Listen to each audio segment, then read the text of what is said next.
Check, check, check, check, check, 1, 2, check, 1, 2. All right, everybody, if I can get your attention, we are going to get started. What a meeting we have today. What a great crowd. I'm not shocked because we have Razorback royalty here today. Would you not agree? My goodness. Anybody who's wore a Razorback helmet or logo for football stands on the shoulders of these three guys. And these young guys don't know that up in Fayetteville, but I do. And I will always be grateful for it. I don't know what this meeting is going to be like today. Lord have mercy with these three up here. I have no idea. Listen, I just spent an hour flying back with Coach Switzer from Norman to Little Rock. And my head's spinning trying to keep up with Coach. He's spitting things out left and right. And great to have my old coach, Coach Hatfield, and, of course, Freddie Marshall. These three guys did something that were part of something that nobody else has done since 1964 National Championship, 60-year anniversary this year. Worth a round of applause. Okay. So first thing we need to do, let me make a note here. First thing we have to give away these pop-ups brought to you by Rockstar Passes. Coach Switzer signed his forehead. Coach Hatfield to the left, Freddie on his number. All right, I don't know who gets what. I guess whoever gets the first one gets to choose. 041403. 041403. Who was our winner? 041403. Going once. There, congratulations. Oh, look at you. Look at you. Well done. All right, the next one. 041402. 041402. Now, wait a minute now. All right. That's the way the rules work, I guess. I don't know how much money you pumped in that thing, but it's paying off. Now, if you get this last one, I'm quitting. All right, here we go. 041409. 041409. 04, there we go. All right, give a round of applause to all those folks who bid on those. All right, so what a year it's been. I mentioned last week, Sam Pittman, Brett Favre, Ray Lewis, Eric Dickerson, Hunter Yurachek, Jimbo Fisher, Greg McElroy, Dan Mullen, Nathan Brown, DJ Williams, Joe Adams, Jarius Wright, Butch Jones, Colt McCoy was great last week. Rex, and today, obviously, going to be an unbelievable meeting. Last meeting of the year is next week. We're not doing David Pollock because he has a contractual issue with ESPN. He's not allowed to be able to get up and get paid to speak about current issues in college football, and we want to honor that. He's got a certain agreement with ESPN. We talked with his agent. We just said we won't do that. So we're going to do the Ken Hatfield Sportsmanship Award. You see the big banner up there. So I think this is coached, I think, the third year we've done it. If you have not been in this meeting, it's one of the best meetings we do every year. We honor 12 young men that aren't the superstars, but they're the ones that the coaches want to honor from their team. All of them are up here. They all get big plaques. We all give them money. And I'm telling you, you will be moved by it. It's one of my favorite ones, and it's great to honor my old coach, Ken Hatfield. Let's give a round of applause for that. We were going to ask for contribution. We always ask if the membership wants to be involved in sponsoring this, but we've had somebody that wants to step up and do the whole thing. They want to step up and do the whole thing. So we'll talk about that next week, but that's exciting when we have members that say, hey, we love what you're doing so much, we want to make this be something very special. So we'll mention that next week. Last but not least, we would like to, because it's Veterans Day, all of our veterans, please stand. Let's give them a big round of applause. Veterans, please.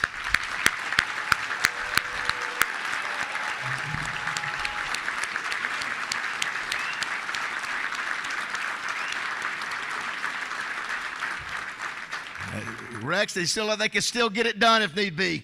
They can still get it done. All right, at this time, we want to bring up the pastor of Pinnacle Church of Christ.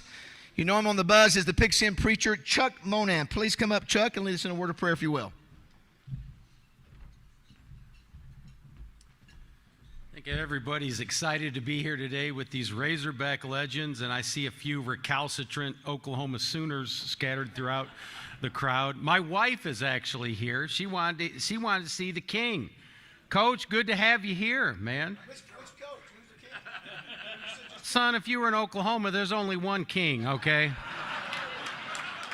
Now, we're closer to Memphis, so that'd be Elvis. Barry Switzer is the king in Oklahoma. So, given that we have a little bit of a religious pause here as we do our prayer, the Bible says that we're to love our neighbor as ourselves and that we're our brother's keeper. So if any of you have any ties in Louisiana, somebody check in this week on James Carville. He had a bad week. So we'll leave it at that. That was not political. That was football. Okay. Well, let's have a prayer together. Father, what a great time it is to be here together. We're thankful for the collegial atmosphere, the friendship, the excitement. Father, we're thankful for David and his team putting together such an excellent program. We're thankful that Freddie and these two wonderful coaches could be here with us today. Father, we pray your blessings with them and their health and their families. And Father, we're thankful for the food and the way you take care of us each day. Help us to be grateful for all that we have and be willing to share with those around us. In Jesus' name we pray. Amen. Thanks, Chuck. I appreciate that. We want to thank our sponsor, Simmons Bank. Great to have Simmons Bank, the best presenting sponsor in America. We have Haskell Anderson and Kirby Moralia. Did I get it, Kirby? Close enough. Say it. Moralia, how about that? Thanks so much to Haskell and Kirby for being here today. George Mackers came by earlier to see coaches and Freddie. Couldn't do it without Simmons Bank. They've helped us raise the bar to a different level. Great to see Tommy May here as well. Always great to see Tommy on the front row down here and setting great inspirational level for us to know what life's about and to go at it with 1,000 miles an hour. Nobody does it better than you, Tommy. Great to have you here today. I also want to thank Stevens for being here and sponsoring us for the first time. If I'm not mistaken, Kevin and Warren, Freddie Marshall's first job after he got a job with an accounting firm, said, don't want to do that. Don't like that anymore, but he goes to work for Stevens back in the 60s. So Freddie, some great memories there of Stevens and what they've done in our state, the nation's largest family-owned financial service firm in America. Great to have Kevin Scanlon and Warren here today, and appreciate all they do supporting the Touchdown Club. Also, Oaklawn. I did not do as well on my picks this week, dadgummit. I've been at about 70%, had an off week a little bit, but that's okay. For those of you who've missed it, you've seen some commercials of me and Roger Scott, my buddy from Morning Mayhem. I think we've got one. If you've missed it, these things are all over the place, but here's an example of one of our fun spots that, listen, Roger's the actor. I'm just the standby, so if we could play this, please, Anita, that would be great. Basil has his coffee. He's got plenty of room. He could go all the way to the copier! Could you not do that today? Bro, I'm sorry. It's football season. I'm just fired up. Maybe channel that energy somewhere else, like the Oaklawn Sports app. Focus on wagering. I like it. He surveys the app. He calls an audible. He's taking the Cowboys +3. What a bold move! Download Oaklawn Sports and bet all season long with the best sports betting app in Arkansas. How about Roger Scott, everybody? How about that acting right there? Where's Roger at? Who was the actress that you outshined in Antiquities? Somebody named Steenburgen. Yeah, Mary Steenburgen. When you watch the movie with Roger in it, you say, Mary who, after you see Roger perform it. So great to have Zach Gillum here today. Tomorrow night we're doing Ladies' Night. Sports Betting 101 with Oaklawn Sports over at Cash is going to be exciting as we teach ladies how to, and guys who are there watching, how to wager on the Oaklawn Sports set. We appreciate their support of the Touchdown Club. Right, Lindsay and Jennings, great to have Judy Henry and her husband Cliff, who's my old travel roommate with the Razorbacks back in the day. They've been around 124 years. Since 1900. Judy, thanks so much for the sponsorship of the Cliff Harris Award. Rex, it's almost time to start honoring. We give this trophy right here. 3 divisions. We give this away ×3. We give a winner of this to Division 2, Division 3, and NAIA. We did it at Jerry's World last year. You should see the expression of the kids in Division 2, Division 3, and NAIA when they each get one of these $3,000 trophies. So couldn't do it without you, Judy. Yeah.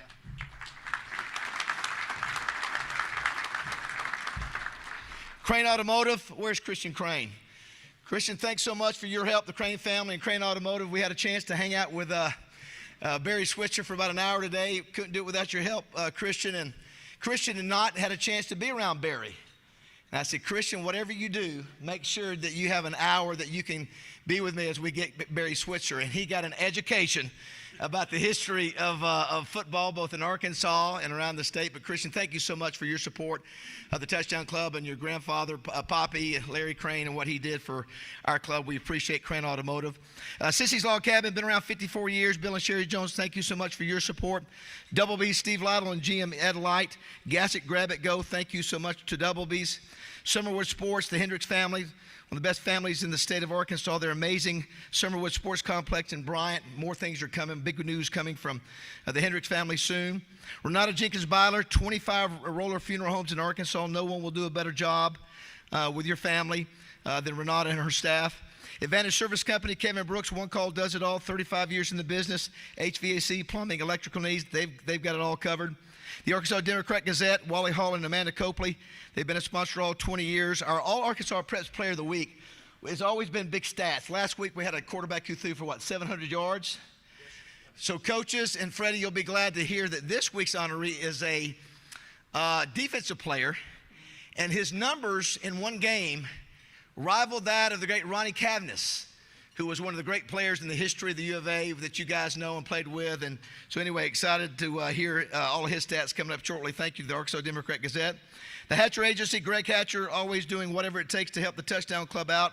With the Hatcher Agency, he also has Twin City Limo. Papa does a great job of picking everybody up each week. Greg, we couldn't do the Touchdown Club without you. Thank you. Michael Marion, Simmons Bank Arena. Great to see Michael here wearing his Mississippi State shirt. They're getting a little bit better, Michael. That's all right. Well, listen, we're excited about our one win against you guys this year. So, but thank you so much for all your congratulations on 25 years, Simmons Bank Arena. Pulaski County Farm Bureau, Todd Dennis, Stephen Reichert. Todd, where's Todd? Thanks so much for bringing our veteran who was 100 years old last week. Did y'all enjoy seeing him last week? What an unbelievable young man. Major Foster C. Jock Davis from Russellville. Thank you so much for bringing him. War Memorial Stadium, 76 years old, Rex, opened in 1948. State High School Football Championship start up soon. So that will be going on. So John Latch, Mark Pike, thanks for all you do. Arkansas Urology, one of their veterans was a physician in the Air Force. We know him all, Dr. Mac Moore. Where's Mac at? Mac's a great guy and appreciate his service for our country and also what he's done at Arkansas Urology. Their awesome event, annual Boots and Barbecue, coming up November 21st. Check it out. A lot of fun raising money for men's health screenings. Thank you to Arkansas Urology. They're the reason we have live broadcast every Monday here at the Touchdown Club. 103.7 The Buzz. I've already mentioned Roger Scott, the most talented man in America. Justin Moore, 13 number ones. I have him every week. And Josh Neighbors, who's our producer, is actually here today. Glad to have him. Couldn't do it without the Buzz's support. We appreciate them. AY Media, AY Magazine, Arkansas Money and Politics, Heather Baker. Thank you, Heather, for your support. There you are over there. I also want to give a special recognition to Arkansas PBS. Courtney Pleasure, Tanisha, Anita, Brian, and Kevin back in the back. They get here, guys, 3 hours before our meeting every Monday. 3 hours. It is, and see all this equipment. It is a lot of work. And they do that because they want to share what we're doing here around the state to all the folks in the state of Arkansas. So let's give them a special round of applause for the hard work that they do each week.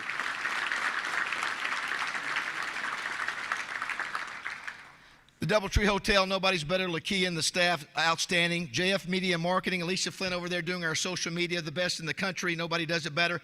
The best sponsor group in America. Let's give a round of applause for everybody if you don't mind. Last but not least, Coach Hatfield and Coach Switzer and Freddie, we've got the best volunteer group in America. We have 20 to 30 volunteers every week that come in free of charge to help out. Dwayne Duncan taking photography for over 10 years. Chris Kane, RJ Hawk, Wes Sutton, all the ladies in the back, all the guys setting up, Debbie Wyman, our executive director. Let's give all the volunteers a big round of applause. All right, I mentioned we have an amazing All-Arkansas Prep Player of the Week. Chris Kane, will you come up and introduce our honoree today? Absolutely, thank you. RJ's out today on official legislative business. I'll let you imagine whatever that could be. I'm not really sure. Our All-Arkansas Prep Player of the Week from the Arkansas Democrat-Gazette today, like Basil said, does harken back to a different time where we still value defense, which is something that unfortunately isn't as high value in today's game. But this young man from Mena, Arkansas, led his Bearcat team with 26 total tackles in a single game. He also, for good measure, knocked down a 34-yard field goal, so he can play any position on the field. They beat Clinton 24-7 2 weeks ago and improved to 9-0 on the season to that point. He's here with his mom, Ashley, dad, Eric, today. Ladies and gentlemen, please give it up for your All-Arkansas Prep Player of the Week, Hai Hernandez from Mena.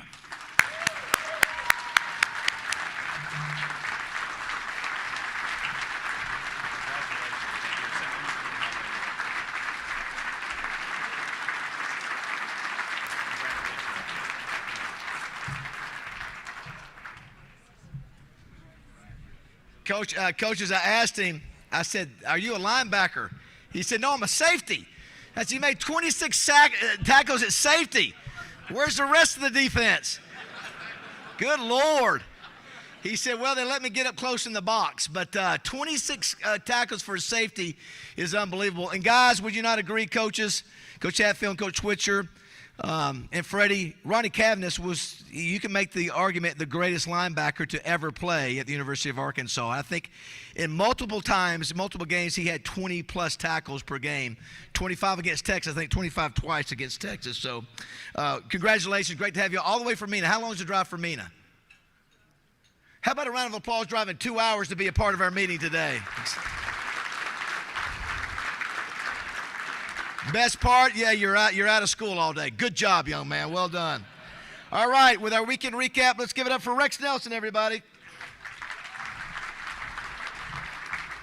Thanks, David. Thank all of you for being here today. Well, for a second consecutive week, the state's Division I teams go winless. Louisiana Lafayette thrashes Arkansas State 55-19 to drop the Red Wolves to 5-4 overall, 3-2 in the Sun Belt. Lafayette improves to 8-1. They are now 5-0 in conference play. They are a very good team. Ragin' Cajuns had 579 yards of offense, 278 rushing, 6 rushing touchdowns. UCA, unfortunately, drops a second consecutive game, falling 31-24 at Eastern Kentucky. Bears are now 6-4 overall, 3-3 in conference. Eastern Kentucky moves to 6-4 and 4-2. UCA, not to make excuses, but Chris and I were talking about this, was down to its third quarterback by the end of that game. Will McIlvain, the starter, entered in the second quarter. Austin Myers comes in. He goes down in the second half. The quarterback they wound up using usually just signals in plays the whole game. So that's what they were down to. UAPB loses 52-24 at home to Alabama A&M. Golden Lions are now 3-7 and 2-4. Alabama A&M 4-5 and 2-3. So thank goodness for Division II, as our Division I schools went winless. The 6 GAC schools go 5-1 against the 6 Oklahoma schools in the GAC. Ouachita beats their other Baptist brethren, Oklahoma Baptist, 55-0, as Kendall Gibbons rushes for 106 yards. Tigers were a little mad after that Halloween night upset. They're now 9-1. Oklahoma Baptist falls to 2-8. Harding, of course, also in the top 10. The defending national champions go to 9-1. 34-7 win over East Central Oklahoma. Andrew Miller rushes for 158 yards, and East Central drops to 4-6. Henderson is 8-2. 35-17 win over 2-8 Southwestern Oklahoma. Reddy's trailed 3-0 after the first quarter and then scored 28 consecutive points in that game. Southern Arkansas also 8-2. So you have 2 9-1s and 2 8-2 teams from Arkansas in the conference. SAU 8-2, a 78-0 win over 2-8 Northwestern Oklahoma. Now, little side note you'll find interesting. The defense that gave up 78 points Jerry Glanville is the defensive coordinator at Northwestern Oklahoma, the former head coach of the Atlanta Falcons and the Houston Oilers, guy that we used to wear all black, coaching in his 80s still. So Coach Switzer, Coach Hatfield, if you want to get back in it, have a feeling there'll be an opening in Alva probably for a defensive coordinator. And Coach Switzer can confirm, to paraphrase Lou Holtz, Alva ain't the end of the world, but you can see it from there, right? You can see it from there. So congratulations to SAU. Arkansas Tech evens its record at 5-5, 6-0 shutout of 5-5 Southeastern Oklahoma. Only loser of the GAC teams from Arkansas was 4-6 UAM. Coach Switzer grew up just down the road at Crossett. He knows the saying, ain't nothing more evil than that dang bow evil, but not on Saturday. 24-21 loss at 2-8 Southern Nazarene. All right. NCAA Division III NAIA real quickly. Hendricks finishes the season 4-6, 2-5 in conference, a 27-15 win at Sewanee. Lyon is 1-8 overall, 0-7 in conference, a 28-0 loss to McMurray. Arkansas Baptist 1-9 overall, 0-8 following his 66-12 loss to Louisiana Christian. So Arkansas teams go 6-6 against out-of-state teams, better than the state of Florida, where nobody won this week. Did you see that story? They went over this week in college football. Quickly to the SEC. How about Ole Miss 28, Georgia 10? Who saw that coming? The students, Ole Miss being Ole Miss, stormed the field with 16 seconds still remaining in the game. They got them off and they finished, and the goalpost ends up down on the square in Oxford. But the Rebels are 8-2, 4-2 in the SEC. Georgia falls to 7-2, 5-2 in the SEC. Jackson Dart, 13 of 22 passing, 199 yards. But it was the Ole Miss defense that was the star in that game. They may have the best defensive line in America right now. This week's opponent for the Razorbacks, Texas, takes down Florida 49-17 to move to 8-1 and 4-1. Florida in that game started a transfer from Yale at quarterback. Whoever thought we would say that? A Yale transfer starting at Florida. He actually went to class and nobody knew what to do. They weren't used to their quarterbacks there actually showing up in class. So Florida falls to 4-5 overall, 2-4 in conference. Alabama goes to Baton Rouge at night. Supposed to be scary at night in Baton Rouge, right? Not for Bama. 42-13 in what was essentially an elimination game from the playoffs. So LSU eliminated. Jalen Milroe rushed for 185 yards, 4 touchdowns as Bama goes to 7-2 and 4-2. LSU falls to 6-3 and 3-2. And I texted a friend down in South Louisiana. You made the Carville comment, pigskin. I texted a friend down there, and I said, all right, LSU is not going to make the playoffs now. The Saints are awful in the same year. How's everybody feeling down there? And in true South Louisiana fashion, I'm not making this up, he writes back, well, all we can do now is just drink, and that's not entirely a bad thing. So I guess that's the right attitude to have if your teams aren't going to make the playoffs. Tennessee takes down Mississippi State. Sorry, Michael, 33-14. Volunteers go to 8-1, 5-1. We know who that one blemishes to. Mississippi State 2-8, 0-6 in conference. Missouri goes to 7-2, 3-2, a 30-23 win over Oklahoma. Zion Young picks up a fumble on a strip sack of the quarterback, goes 17 yards for a score with 22 seconds remaining in the game to win that. So OU falls to 5-5 overall. Get this, it's first year in the SEC. We may get Coach Switzer to explain this to us. 1-5 in conference play right now. South Carolina downs Vanderbilt in Nashville 28-7. Vandy had been playing so well, but not on Saturday. South Carolina 6-3, 4-3. Commodores are bowl eligible, remember, 6-4, 3-3, but they've now lost 16 in a row to South Carolina. All right, Texas at Arkansas, of course, this week. Mercer at Alabama. ULM at Auburn, LSU at Florida, Tennessee at Georgia, should be a good one, Murray State at Kentucky, Missouri at South Carolina, New Mexico State at Texas A&M. Here in the state, of course, Texas at Arkansas, early start. 1 o'clock in Arkadelphia. It's my favorite week of the year. It's the Battle of the Ravine. 8-2 Henderson hosts 9-1 Ouachita. Everybody should have that on their bucket list and go to at least one. Only college football game in America where the visiting team doesn't fly, it doesn't bus, it walks to a road game. Ouachita will dress in its own dressing room, walk across Highway 67, play, and then walk back home. It is unique. Southern Utah at UCA, Arkansas Tech at Harding, and or Southern Utah at UCA, yeah, Arkansas Tech at Harding, and Southern Arkansas at UAM. So, games in Fayetteville, Arkadelphia, Conway, Searcy, and Monticello. Looks like it's going to be a beautiful day. No excuses. Get out and see a college football game on Saturday, everybody. Thank you.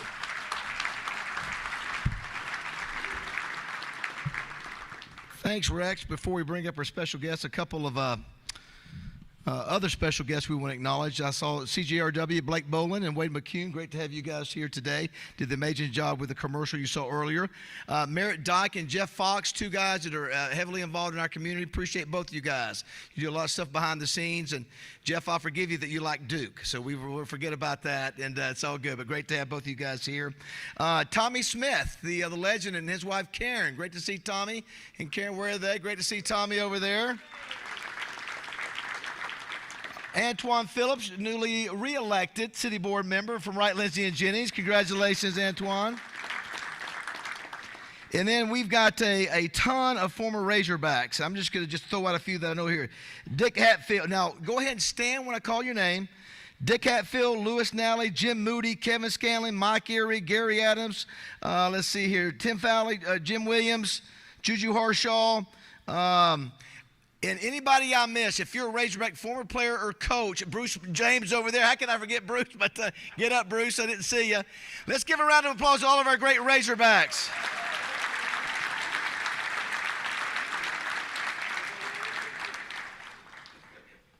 If I missed somebody, I apologize. I was trying to make notes here. And also one of the great tight ends of all time, both at the college, All-American at Oklahoma under obviously Barry Switzer, and then obviously one of the great pros to play at tight end, the one and only Keith Jackson, everybody. Give it up for Keith.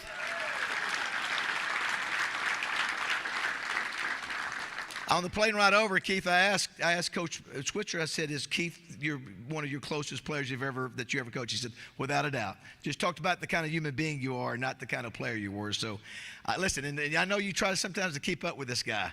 I heard you were in the Grove with him a few weeks back, and that's just wow, there he goes. I did want to mention one other person here.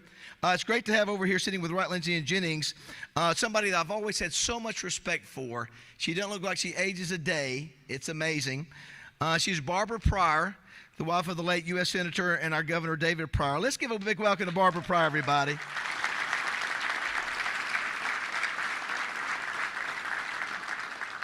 So I asked Coach Switzer, because Miss Pryor said that I went to school with Barry. And Barry said, yeah, we went out on some dates. And Barbara said, no, I tutored Barry is what we did.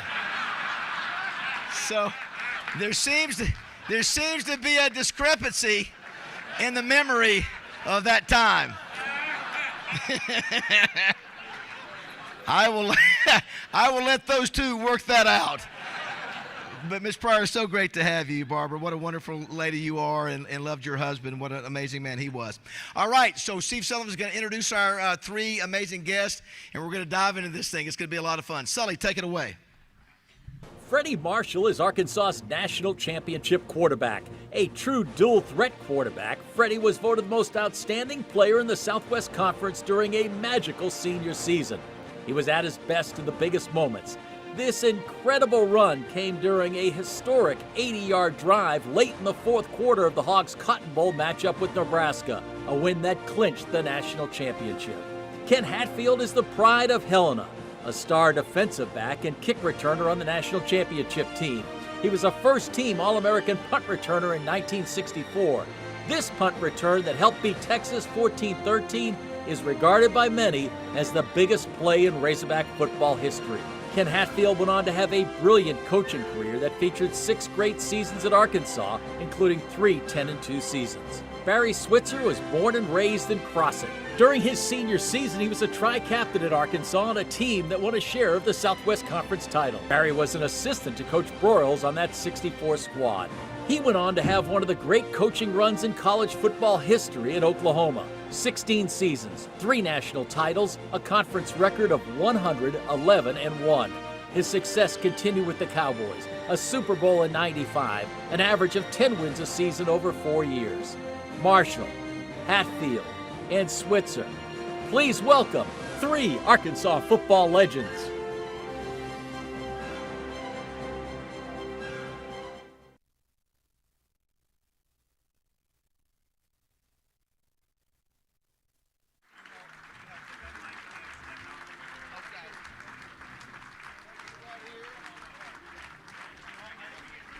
Fred, put you right here.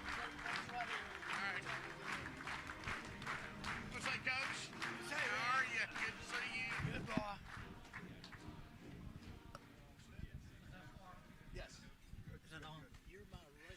Try it out. Try it out. Say something. Say, hey, oh, it's on. Hello. Chris. Check, check. You're good. Check. You're good. Coach Hatfield, check it out. Try it. Check it out. I'm good. Boomer Sooner. Now, you've already started that. Should we switch? Here, Coach. Give you this. All right, so one of the first things I asked guys is I said, Freddie, when's the last time you've seen Coach Switzer or Coach Hatfield? You said you've had a chance to see Kenny, but when's the last time when you saw Coach Switzer coached when you played the Razorbacks? When's the last time you've seen? How many years has it been? Well, That mic right up there. I'm sorry. Put that mic right up there. Oh. To your mouth. There you go. There you go. School him up. Is it? That's, yeah, right there. You're perfect. No, David asked me, when was the last time you'd seen Kenny Hatfield? And I said, I see Kenny Hatfield often. And he said, how about Barry Switzer? And I said, man, I don't know. It's been probably 40 years. He went off to Oklahoma and he never came back. And Coach Switzer, you said the same thing. What I love, Coach Hatfield, Coach Switzer said, I said, when's the last time you saw Freddie Marshall? And he said, yeah, it's been a while. And you go, Freddie's not from Arkansas, he's from Memphis. You recall, you have a pretty good recall for guys all the way back in the 50s to 60s. I knew he was from Memphis, and you tried to argue with me, but I said, no, he's from Memphis, Tennessee. We were recruiting Freddie at that time. I remember at Messick High School, and he was recruited by a lot of schools. He was a good quarterback, and we wanted him and thought he could win a championship for us, a national championship. And Coach Hatfield, obviously, you've had a chance. You've seen Barry. You coached against him, and I'm sure you run into Freddie quite a bit. I do, and it's a blessing. Barry was so good. I got a good chance to see him down the Orange Bowl. And when it got to be about 60-0, I said, please call the dog. And he just grinned. And that was it. No, you didn't. We called him up. Yeah, no. Thank God you did. Thank God you did. One of the things I thought it'd be nice to, because I think if you guys don't mind, I'm going to say this. Coach Switzer, in October, you turned 87. Correct. Coach Hatfield, are you 81? 81. 81. Freddie, you're 81 or 82? I think it's 81. No. Good, close enough. So you're 82. So, Anita, if you will, put up the first picture of all three of these guys. Number 2. Just, I think it would be, guys, you can look right here on the monitor. Number 2, right there. So that's Barry Switzer, obviously on the left, Coach Hatfield in the middle, and obviously Freddie on the right. So, you guys pretty good looking dudes back in the day, right? In the day. So I want to give you guys a chance to say, Coach Hatfield, we'll start with you, and we'll go Coach Switzer. Is there anybody you want to recognize here that I did not recognize? Anything you want to say about somebody in the audience? No, Kenny or me? Either one. We'll start with Kenny. Let me go with Kenny first. Everybody I saw, I think you recognize. The main thing I wanted to do here is to be sure to mention a lot of people that were on the 64 team that made a difference. So and we're going to do that as we have time here. But probably the greatest joy today is have my brother Dick Hatfield here.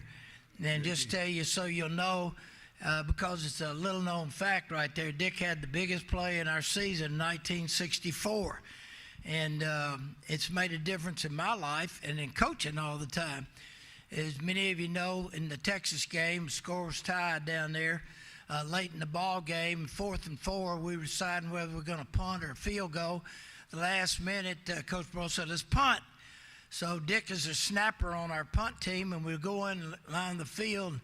Daryl on the other side, they all start scrambling, said they're going to punt, they're going to punt. Well, they tried to send their punt team in, and the regular team, Dick called set real quick. He never does that, but it wasn't his job. They called set real quick, and we caught Texas with 22 guys on the field. So with that, we make 5 yards of first down. 3 plays later, Freddie hits Bobby Crockett for the winning touchdown after that. So Dick Hatfield is the reason we're here today. Big play, big play. Coach Switzer, anybody you want to Yeah, recognize? I would like to recognize, we've all mentioned Keith Jackson here as my great tight end, but he was a NCAA Scholarship Athlete of the Year when he played for me. He graduated in 3.5 years, and he played the cello. Any cello players here?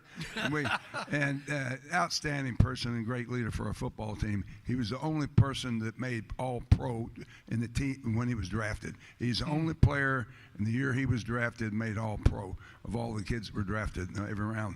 But I want to mention another gentleman from Crossett, Arkansas, who is Parkview High School now. Keith Jackson is Champ Watson. Champ, are you here?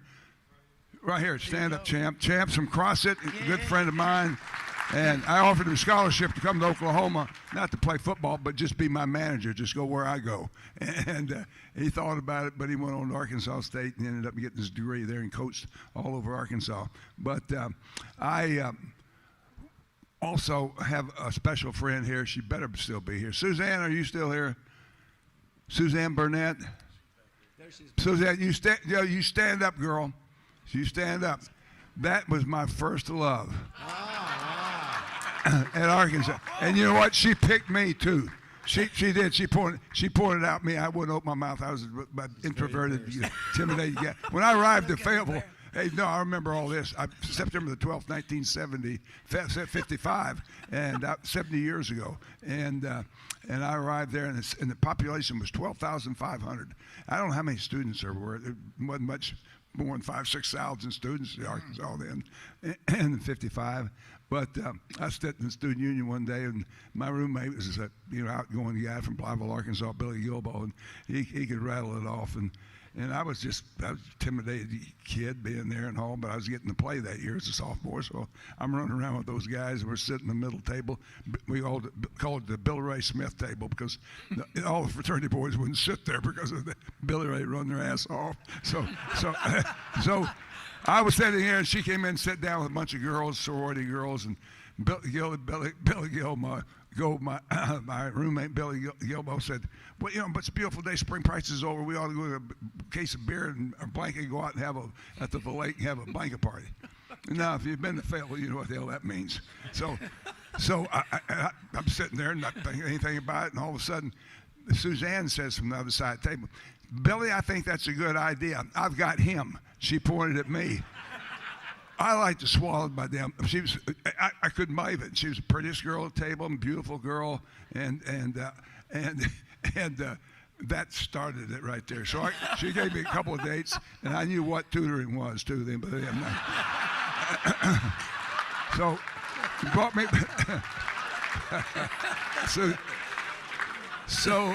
Anyway. She's always been special to me. Her family, Johnny Burnett, was head of the Arkansas Athletic Association and all. And there's another guy here. Arkansas didn't offer this guy a scholarship. I want you to stand up, Jimmy Files. They know you're right. Jimmy Files, I took to Arkansas. He graduated Southside High School at Fort Smith, Arkansas. Southside, came to the University of Oklahoma. He's a quarterback in high school. No one's going to play him at quarterback, but he's an athlete. He ended up being a first-round draft choice of New York Giants, and he started as a rookie for New York Giants. And he was a great player for us, a first-round pick. And so make mistakes. And we picked up that mistake they made, not taking him. I think that's about Jim Moody. I called him. I said, Jim Moody, you be here. I want you here. You're a special guy. You were a great player at Arkansas. And we finally got out of that damn double wing from Delaware after 1 year. And then we get Moody the ball, damn ball. So we go into, just line up with the wing set and pitch him the ball and sweep and shared the Southwest Conference Championship. And the other guy I want to introduce is back here. This guy could, in a track meet, he's faster than anybody in the district. He could jump farther than anybody in the district, jump higher than anybody in the district, and score and faster than anybody in the district, and scored more points in a track meet than the entire other team scored. All the teams. He outled everybody as an individual. Jim Gadberry from CrossFit Arkansas, and Jack Mitchell begged him to play football. Begged him. He was a great football player, but you know what? He was a 4-point student. Went to Arkansas, made a straight 4-point and an engineering degree. And of course, y'all know his story. But great athlete and great person, and we love to have seen him in the Razorback uniform. But then I think that ought to get it. Does anybody else like to be introduced? We got 20 more minutes, Coach. You're good. I want Keith Jackson and I are going to Miami tomorrow together. We travel together all the time. He does. Gladys told me his mother told me to take care of him. I'm still taking care of him. By the way, I see Lieutenant Governor Leslie Rutledge. Great to have you here, Lieutenant Governor. I didn't know you were going to be here today. Let's get to 1964. We were talking about Coach Switzer. You had been recruited by Bowden Wyatt. Obviously, you ended up playing for Jack Mitchell. He left. And so you were there when Frank Broyles came in to the University of Arkansas. What do you remember about Coach Broyles that stood out? Were you able to see, wow, this guy is going to be something special? Well, first of all, he let his coaches coach on the field. He wasn't one of those guys that came on the field and got in everybody's drill and handled everything. That's the way he was when he first got there in '58. He let his coaches coach, and that's the one thing I learned from him. And I let my coaches coach. I would give them constructive criticism, but never anything to embarrass them in front of the players or his players. He's certainly coaching. And some of them whip your ass if you try to do that too. But you always try to do that way. And I always surrounded myself with good people, good players, and that's why I won. I was successful. But he's the reason I had the success I had, because he offered me a job at Arkansas. I'd planned to go to law school, but I figured out they had enough damn lawyers as there was, but he said, well, you can go to law school next year if you don't like coaching football. But I did, and I stayed in that career, and I'm thankful to Frank Broyles who's given me that opportunity. Coach Hatfield, what was the thing that attracted you and Freddie after that? What was the thing that attracted you to Arkansas with Frank Broyles early in, obviously, his tenure there at Arkansas? Well, I think Coach Broyles is here with us today, like everything, and he made it where it was a place to be because he cared about you. And the one thing you knew, if you went to Arkansas, you're going to be a hog for life. And when Barry was talking right here, the one thing I can say from a player standpoint, all of us, we knew as players, if we just did what the coaches said, we could win every ball game. That was the faith they had. That's the confidence they had, the amount of effort they put in, the caring they had. Wilson Matthews, we're not working our ass off in the fourth quarter class. He would not let you do anything but win. So anyway, we just knew the confidence the staff had because they cared about us, and there's never any doubt we were going to do the best we could to please them, and they did great. Did you say ass? I think I said ass. I have never heard Kenny Hatfield say ass before. I just want to make sure I heard. I was checking out your hearing aids. They work. I don't think Coach Switzer. I don't think I was allowed to say that under Coach Hatfield. You were not, David. I were not. I could. You couldn't. So Freddie, in 1963, you guys were expected to win the Southwest Conference. Had a very disappointing 5-5 year, and you were splitting time with Bill Gray and John Britton at quarterback, and you'd about had enough. I think you were getting ready to say, Coach, I'm moving on. What changed? Coach Broyles, I think, talked to you about maybe having a chance. Of course, it was a historic thing that happened the last game of the year. Kennedy was assassinated, and Arkansas was one of just 5 teams to play that weekend. But it gave you a chance to go out there. Apparently you performed really well against Texas Tech. Yes. Yeah. No. These were coaches. They talk all the time. I was looking at my watch. Barry was on for 12 minutes, and Kenny, you were only on 8 minutes. I'll get 4 more. 4 more? Oh, okay. 1963 was an awful season. We had, in 62, we were in the running for the title, and in 63, we played we would call, I call it pitchers. If you walked a batter, you'd come out. Well, there were 3 of us in 63 that played quarterback. I was one of them. You had Billy Gray and John Brednam. And if you threw too many interceptions, you'd come out, they would go in. And I think I started 3 or 4 games that year. John Brednam started about 3 or 4, and Billy Gray. So the quarterbacks were, the not very good. So, and Coach Broyles, talking about what a good coach he is, I'll bring that up later. Coach Switzer, do you remember by chance the frustration of that team that was expected to do better at 5-5, and then you had the rotating quarterbacks? Do you remember there at the end, by chance, Coach Broyles trying to make that decision who's the starting quarterback should be, and that made a difference going into 64? I never spent much time thinking about the quarterbacks. I was coaching defense. At one time we had to play both ways. When I first got to Arkansas, I was the last year of the face mask. We didn't have a face mask the first year I played in 55. Next year they went to the single bar, the old Riddell headgear. And but I spent most of my time with the defense, Jim McKenzie and Wilson Matthews, those guys over at Tennessee coach, what the hell was his name, Doug Dickey. And so I spent most of my time over. I didn't think about the quarterbacks. We thought about how well the defense is going to play. Jim Williams is too damn little to play today. I saw him a minute ago. How much you weigh now, Jim? Probably not very much, but he was 220 or 225. He could really run from Forest City, Colt, Arkansas. Met him a while ago. He came up and spoke to me. We had good players. Ronnie Cavendish, you mentioned there.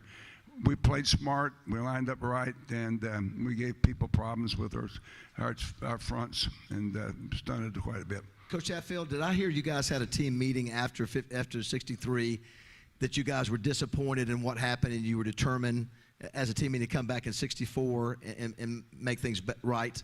Is that correct? Have I read that somewhere? Well, that's true, and I think we did. And it made all the difference in the world. We had to decide whether we're going to get with it or give it up right now. And Freddie can tell you more. Freddie was a great leader for us all the time. And he was an inspirational leader, and he was very good at that meeting too. So you guys come back and you start out the season against Oklahoma State 14-10, Tulsa 31-22, Arkansas 29, TCU 6.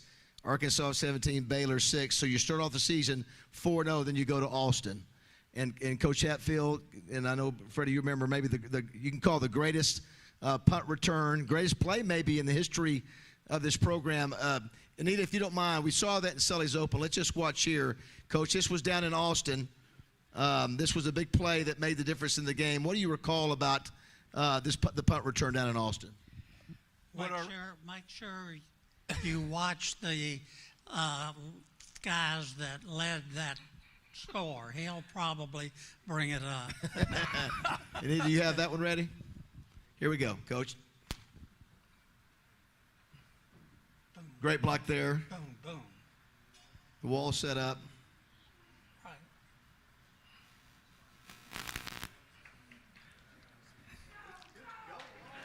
Yeah. They kept saying, run faster. I said, I can't run no faster. So you guys get to win 14-13 there. Well, the biggest thing on that one right there, I think Jim Lindsay lost 2 teeth blocking on that play to help us get started on it. And the great thing that we did, and Barry will tell you that too, that Coach Broyles emphasized defense, the kicking game, and offense, to be sure. And the one thing you do, if you're going to be a punt returner, don't let the ball hit the ground. That's all he preached right there. And we probably spent more time than any other school in America on it, and it paid dividends for us all the time that Coach Broyles was there. So you win that game, and you may have something special, bro. You're 5-0. And then, Coach let me say one thing, too, at the end of that game, because it's the only time it's ever happened that I remember in coaching. We beat Texas down there. They were number 1 in the nation. They'd won 19 in a row. And we're celebrating in the locker room we won. And all of a sudden, in the middle of it, Darryl Royal walks in the middle of our locker room. I thought he got lost. I don't know where he was supposed to be. But, I mean, you could hear a pin drop, and he came in, and he said, guys, I want you to know one thing. You beat a great Texas team today. So we're not ordinary. So we will not lose another game. If you don't stick to your knitting on what's going on, we'll pick up every piece you got right here. And that's what that motivation. Of course, from there we shut out the last 5 people who played after that, remembering what he had said coming in there, and made a difference. The only time I've ever heard opposing a coach coming in the locker room and motivating us. Barry was there.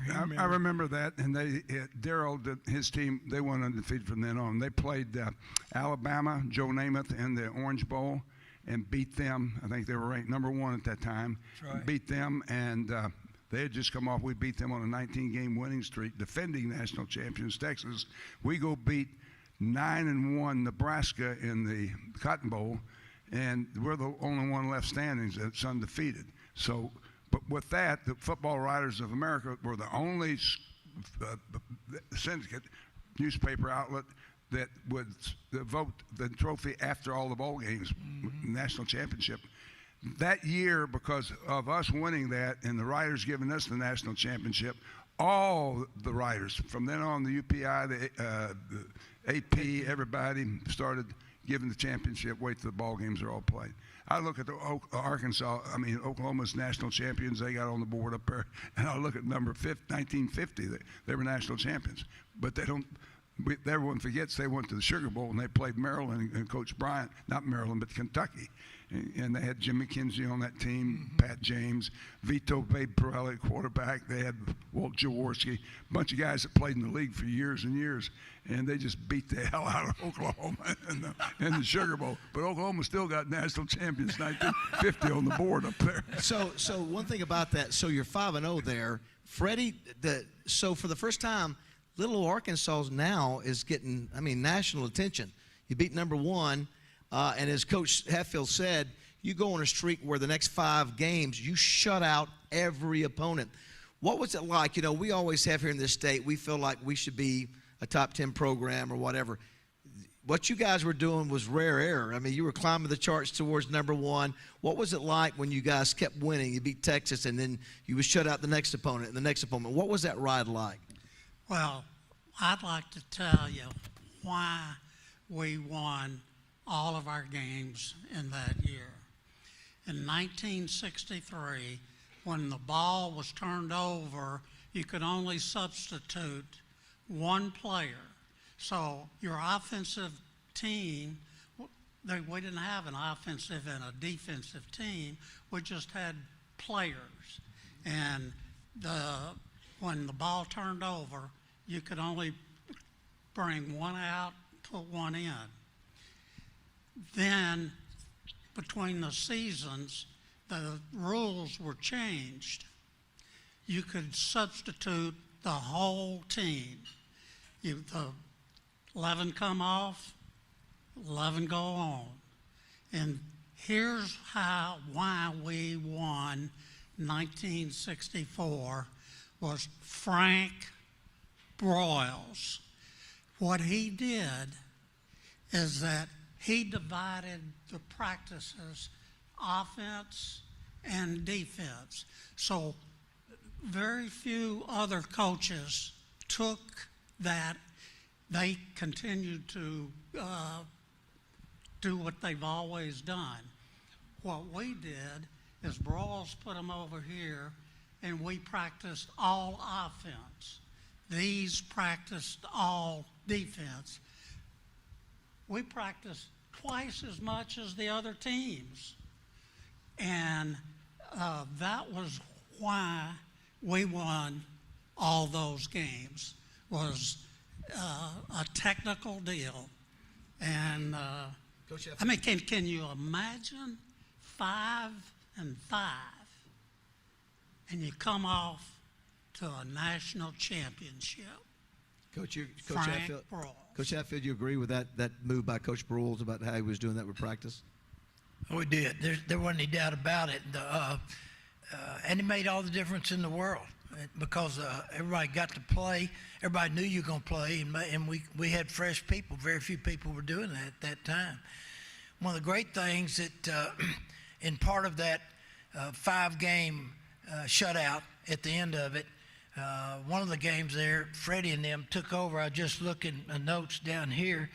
At one game, the offense had 342 yards that year against Baylor, which is big in that offense in that day.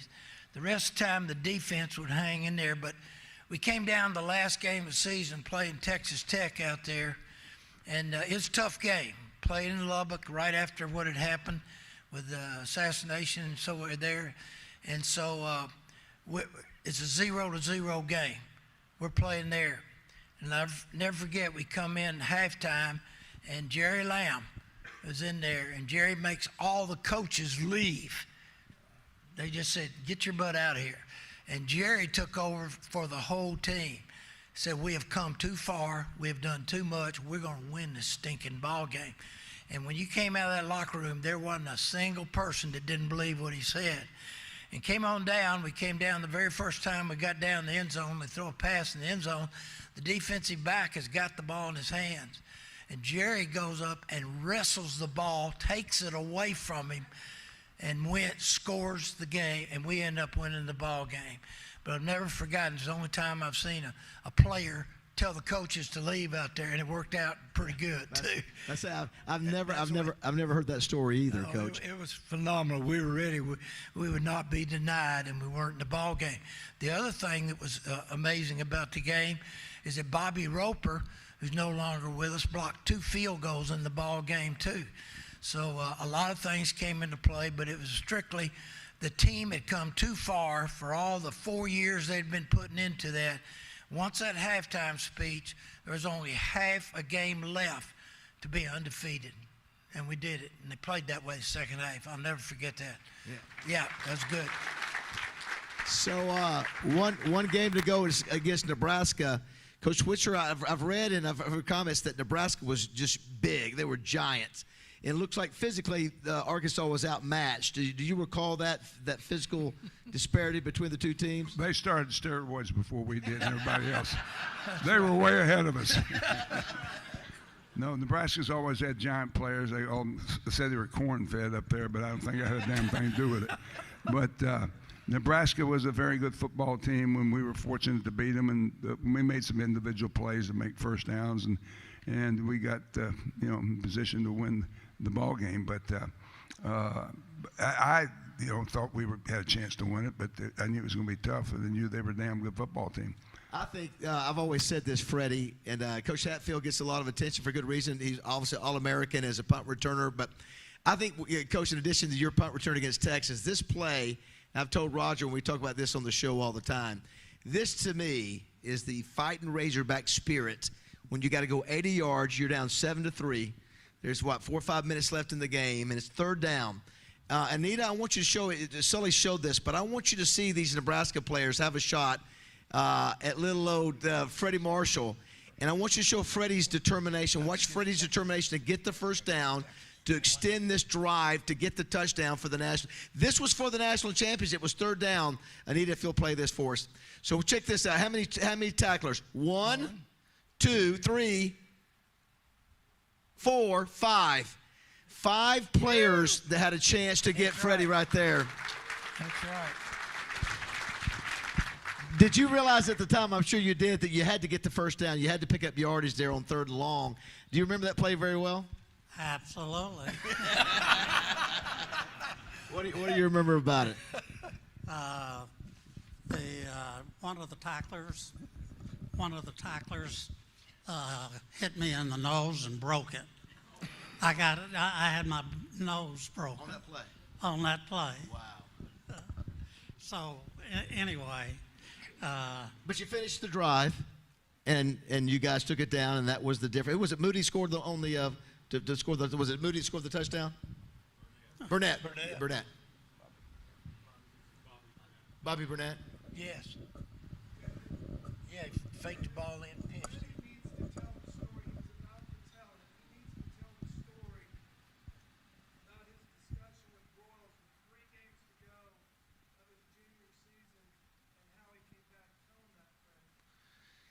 Yeah, we talked about him fighting for the.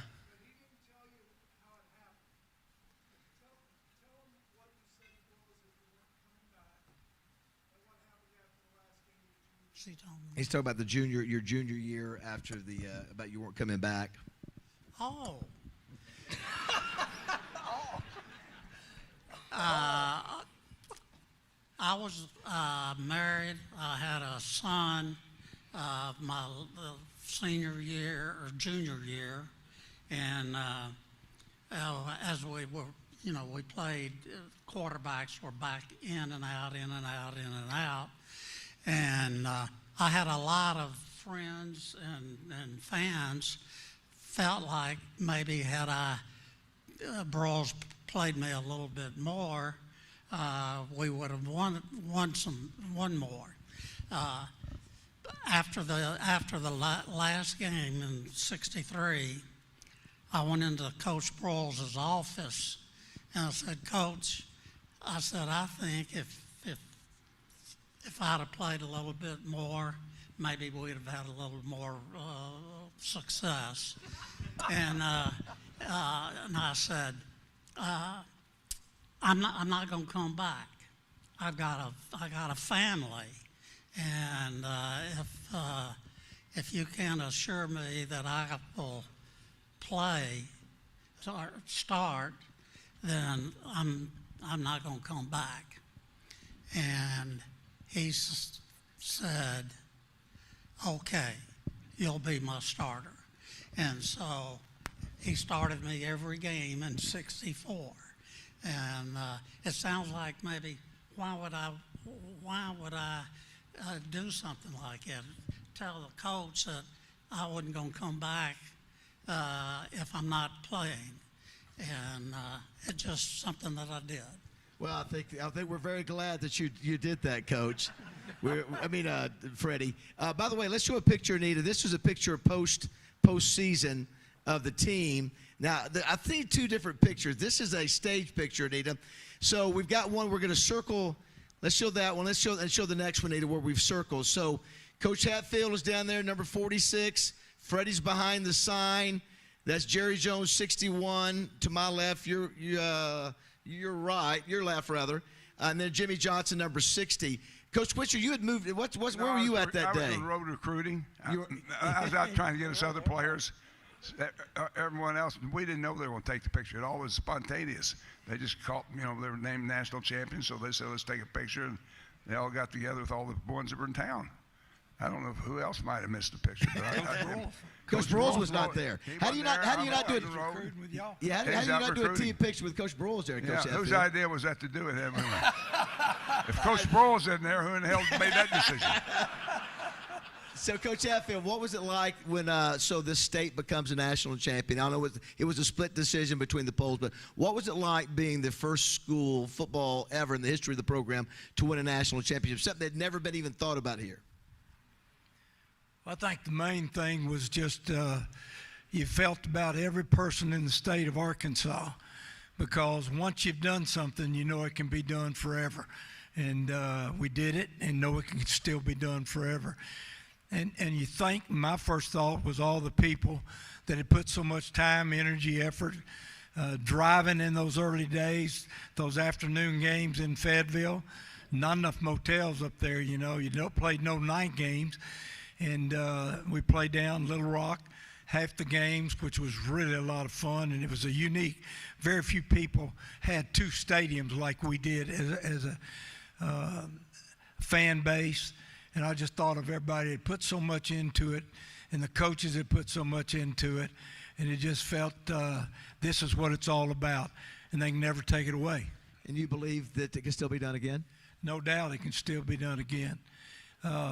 When I was listening to that Freddie talk, one other thing I wanted to mention, just in moments that you remember where we were at the time, was Freddie's drive, 80-yard drive in the Cotton Bowl to go ahead.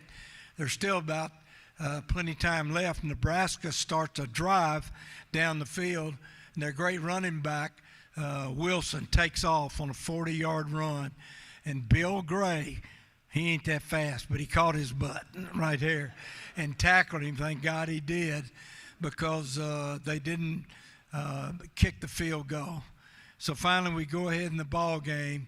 Then they're making one last chance to get down. They cross the 50, so they're getting close enough for the field goal. They're close enough to score a touchdown. And on fourth down, Jim Williams, right back here from Far City, Arkansas, whipped his tackle. I mean, just left him on the ground, threw Churchich for a 12-yard loss to win the ball game. I remember your play on that third down play, and Jim Williams tackled. Let it go, Jim Williams. Just a great individual effort at a time. Champions made plays when they did, and that's one of the reasons why we're here today. Coach Switzer, you're an Arkansas, just like Coach Hatfield is. Freddie from Memphis. And you went on to win national championships, 3 of them at Oklahoma. You won a Super Bowl at Dallas. When you look back, you had gone in the military, and Coach Broyles came and got you out of the military to come back to coaching. It had a pretty amazing journey from a kid from CrossFit and what could have happened and how your life ended up going through Fayetteville and Coach Broyles and the Razorbacks. Well, obviously he saw something to me I didn't know I had, because he wanted me to be on the staff, and I didn't think anything about it. I was asked to help recruiting the year before. Actually, Fred Akers and I were the freshman coaches. And you want to add something to that? Just Akers. But Fred Akers and I were the freshman coach, and Bobby Proctor, who I reported to in 1955, who ended up 7 years ago. He ended up going in the SEC and left. He followed Bowden Wyatt because he had played for Bowden, and the Little Pigs had won the Southwest Conference Championship in '54. So he went on to Tennessee, and Fred and I ended up being the freshman coaches, and from that point on, I don't know, Coach Broyles asked me to recruit. I got involved in recruiting. I remember going out to West Texas in the Panhandle. I recruited 3 players I'd never recruited out there before. I recruited Mickey Maroney, who died in the bombing, the Merle bombing in Oklahoma City. He was in Secret Service. He was on the 9th floor when that happened. I was coaching the Cowboys then. I came back to his service in Oklahoma City. I got Mickey Maroney from Wichita Falls. I got Lee Johnson from Borger, who they'd won the state championship, trying to get John LeGros in the All-American nose guard.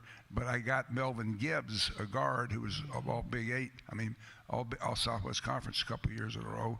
So I did a good job of recruiting, and my first opportunity to go on the road. So Coach Broyles, I think, was impressed with that, and I went into the service, and I got out. I was one of those 6-month guys, but I got out in 4 months because Coach Broyles called me and actually asked Dixie White to call me an offensive line coach, and I called. They called me when I was stationed in Aberdeen, Maryland, and said, Frank Broyles wants you back here September the 1st. I said, hell, I don't get out the middle of October, Dixie. And he said, he wants you back here the 1st. He'd write this name down and this address and ask for such and such form, and that this might help. And so after I hung up, I looked at the sergeant major standing there, and I said, can I have form such and such? And he said, I've never seen one of you damn 6-monthers get out early yet. Yeah, hey, here's one. He throws it at me. I go over, and they give me a name and an address to send it to. I go over and sit down in my bed, and I fill it out to head of Welber Mills, head of Ways and Means, Washington. I said, so what happens? what happens is that it's all about who you know and networking. I didn't know Wilbur Mills, but Brian did. So they said it to. This is before Fatty Fox, the tidal basin, by the way. I don't think he had that pull after that, but he did then, and so. I got out early, and I laughed. All my guys that went in, I love this. Freddie Akers and all those guys, Bill Michaels went in, had advanced ROTC. They went in as a second lieutenant. And they were laughing at me being a private, being private Switzer with a college degree, and I'm over there a bunch of 17, 18-year-old kids in the barrack. That's all it was. No one enlists 23 and 24. They enlist when you're 17, 18 years old. So I'm over there a bunch of damn teenagers, and they always wanted to go to PX and drink beer, so I'm hitchhiking all of the East Coast by myself. It was a great time in my experience for me. But it ended September the 1st. I'm back in Fayetteville, Arkansas. All the rest of those damn guys are up there. In the morning I left, I took my duffel bag out. I started cussing and throwing all my stuff in the duffel bag. I'm going to get the hell out of here. I can't stand this any damn more. I don't want any more of this. Anybody want to leave with me? And no, everyone's shaking their head. No, they all thought I went AWOL. And I guarantee there's a bunch of them today think that I did. I just left. They never saw me again. Well, the great thing I think we can all acknowledge, and the reason why I think we got to, hold on one second. There's a Broyles back here is because Coach Broyles was wise enough to hire and train and develop you and Johnny Majors and Joe Gibbs and Don Bro and all the others, Coach Hatfield, that he knew Fred Akers. He knew great assistant coaches. And I want to say, too, Coach Hatfield, I got a chance to play for Lou Holtz and Coach Hatfield, and it was an honor to play under one of the finest human beings and football coaches I've ever met. He still has the best winning percentage in the history of the Razorback football program, by the way. You want to say something, Freddie? Thank you, David, I'd like to tell you, I was remiss in not telling you the whole reason we won the national championship. One was technically practice. After the last game, Texas Tech in Lubbock, there were 13 players that were seniors the next year. And we got together. Several of us talked about it was the practice for years that the seniors to be, they didn't have to go into spring practice. Mm-hmm. So it was kind of a reward for someone that could go through the season. And so the seniors to be didn't have to go through it. And that was the reason that we won the championship, is because the players then told Coach Broyles, we want to go through spring practice. How about that? They didn't have to. We came off of a 5-5 season, really not good, but we decided as a team, 13 of us, decided, hey, let's go through spring practice. And that's what we did. That's analysis. Yeah, nobody wants to do that. Yeah, that's well said. Coach Hatfield, we'll let you close it out. Well, no, one other thing I wrote down, I wanted to be sure. That 64 team and getting 5 shutouts in a row was big. But the team, when I look back at some records here when I was preparing for tonight too, the list we have there of defensive points you get for tackles and pass defense together, of that team, the 64, number one on this tackles list and all is Ronnie Cavanis in 64, 249 points. Number 2 is Ronnie Cavanis in 63 with 191 points. Number 3 is Cohart, Ronnie Mack Smith from Benton, the other linebacker, with 179 points. The 4th, Lloyd Phillips with 175 points. 5th, Jimmy Johnson with 161 points. 6th, Jim Williams with 139 points. and 9. So we had 7 out of 9. The 9th, Charlie Daniels with 103. When you got 7 of your top tacklers in all-time history, you're going to go undefeated. We did. And last but not least, yes, Coach, we'll close with this. That was a special team made up of special individuals, Jim Lindsay, Jerry Jones, Jimmy Johnson. And you look at the success of the people on that team, there's a reason you guys won the national championship. And it was, I love Before We Were Cowboys. That's a great video. And I just wanted to say congratulations. I know that when I was up there, I stood on the shoulders of all 3 of you, and I know that all the players feel the same way. I don't know if they do anymore or not, but I'll know anything that I achieved was because of the greatness that you guys laid the foundation. How about let's give it up for Ken Hatfield, Freddie Marshall, and Barry Switzer, everybody.